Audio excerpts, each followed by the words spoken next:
మరోవైపు శ్రీకాకుళం జిల్లాలో పెద్ద పులి సంచారం అలజడి సృష్టిస్తోంది. ఆంధ్ర ఒడిశా సరిహద్దు ప్రాంతంలో పులి సంచారం స్థానికులకు కంటి మీద కునుకు లేకుండా చేస్తోంది. అయితే ఇటీవలే శ్రీకాకుళం జిల్లాలో ప్రవేశించిన పెద్ద పులి గత 2 రోజులుగా టెక్కలి, కాశీబుగ్గ సబ్ డివిజన్ పరిధిలోని పలు ప్రాంతాల్లో సంచరిస్తున్నట్లు స్థానికులు గుర్తించారు. కోటబొమ్మాలి మండలం పొడుగుపాడు గ్రామంలో పెద్ద పులి ఆనవాళ్లు కనిపించడంతో అటవీ శాఖ అధికారులు అప్రమత్తమయ్యారు.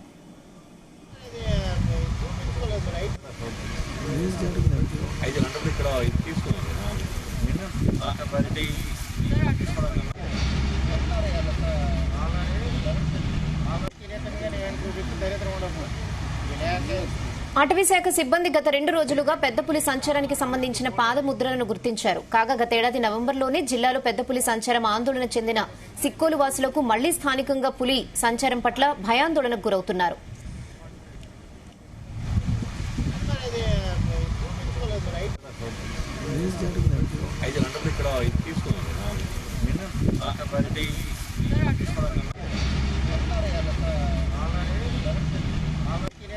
కోటబొమ్మాలి మండలం పొడుగుపాడు గ్రామ సమీపంలో పెద్ద పులి పాదముద్రలు గుర్తించిన అధికారులు స్థానికంగా ప్రజలను అప్రమత్తం చేశారు. స్థానికంగా భయాందోళనకు గురిచేస్తున్న పెద్ద పులి ఒడిశా నుండి మందస రిజర్వ్ ఫారెస్ట్ మీదుగా సాబకోట, బుడంబో తదితర గిరిజన ప్రాంతాల్లో దాటుకుంటూ వజ్రపు కొత్తూరు తీర ప్రాంతంతో పాటుగా సంతబొమ్మాలి, కోటబొమ్మాలి వైపు సంచరిస్తున్నట్లు అటవీ శాఖ అధికారులు అంచనా వేస్తున్నారు.